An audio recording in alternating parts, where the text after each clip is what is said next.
চৌধুরীকে বিজেপির ক্রীড়া সেল বা আপনি কি রাজ্য বিজেপি বা বিজেপি দলে আগামীতে বুলা চৌধুরী প্রতিমন্ত্রী আরেক কেন্দ্রীয় মন্ত্রীর কাছে আপনি এক সময় অর্জুন পুরস্কার চেয়েছিলেন বলে বর্তমানে তিনি একটি রাজ্যের মুখ্যমন্ত্রী, আমাদের মুখ্যমন্ত্রী, তিনি বলেছেন যে তিনি কেন্দ্রীয় মন্ত্রী থাকাকালীন আপনি অর্জুন পুরস্কার তার কাছে চেয়েছিলেন। এরকম কোনো কথা আপনার মনে আছে? দেখুন, আজ থেকে কত বছর আগের ব্যাপার হয়ে গেছে। তারপর আমি 3টে রাষ্ট্রপতি অ্যাওয়ার্ড পেয়েছি।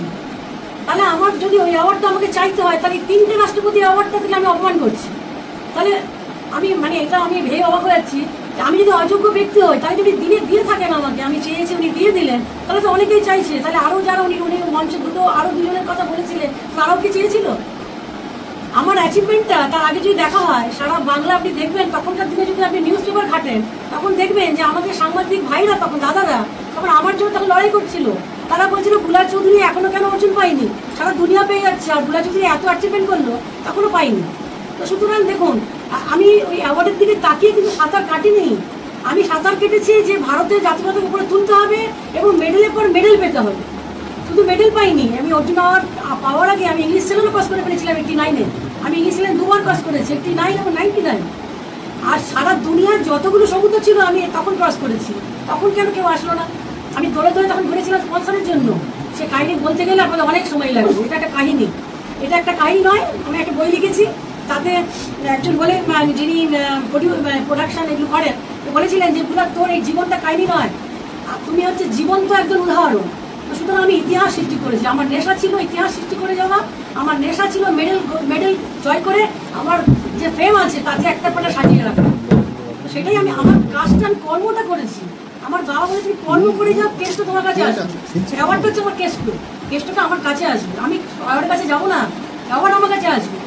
বুলা চৌধুরীকে বিজেপির ক্রীড়া সেল বা আপনি কি রাজ্য বিজেপি বা বিজেপি দলে আগামীতে বুলা চৌধুরী, দেখুন ওটা ওনার ব্যক্তিগত ব্যাপার, উনি সিদ্ধান্ত নেবেন। দেখুন উনি কি করবেন ওনার ব্যাপার। আমরা শুধু এটুকুই বলবো, ওনার এক্সপার্টাইজ আমাদের রাজ্যের স্পোর্টসে, সুইমিং এর ক্ষেত্রে স্পেশালি, বা অন্যান্য ওয়াটার স্পোর্টসের ক্ষেত্রে যদি কাজে লাগানো যায়, আমরা তো কাজে লাগাতে রাজি আছি। যখনই সুযোগ পাবো আমরা কাজে লাগাবো। আমরা জনতার কাছে আবেদন করতে পারি যে আমাদেরকে সুযোগটা। দেখুন আমরা স্পষ্ট বলছি, এবং আমি যে বক্তব্য আপনাদের ক্যামেরার সামনে ক্যাজুয়ালি রেখেছি, সেই বক্তব্য বলছি যে I am not the expert for sports. আমি খেলেছি কিন্তু আমি খেলোয়াড় নই। সেরকম প্রত্যেক খেলার আমাদের এই বাংলা থেকে যারা প্রথিত যশা মানুষ আছে, তাদের এক্সপার্টাইজ আমাদের ব্যবহার করা উচিত, দলমত নির্বিশেষে দেখে বিচার করে।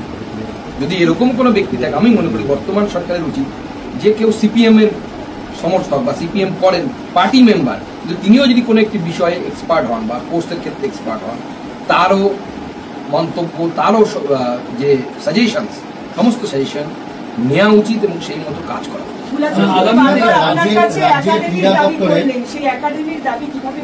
দেখুন একাডেমির দাবি পূরণ করতে গেলে প্রথম যেটা দরকার হচ্ছে, রাজ্যে যতক্ষণ না পর্যন্ত আমাদের স্পোর্টস মিনিস্টার বসছে ততক্ষণ পর্যন্ত তো সম্ভব নয়। তবুও আমরা কোনো ধরনের স্কোপ আছে কিনা সেটা দেখার জন্য ওনাকে আমি বলেছি, উনি দিল্লিতে থাকবেন আগামী 3-4 তারিখ নাগাদ। আমরা মাননীয় যে আমাদের স্পোর্টস মিনিস্টার আছে মনসুখ ভাই মান্ডভিয়া সাহেব, তার সাথে দেখা করেন, ওনাকে নিয়েই যাব, ওনার সাথে দেখা হবে এবং ওনার কাছেই আমরা আবেদনটা রাখবো যে কোনোভাবে করা সম্ভব।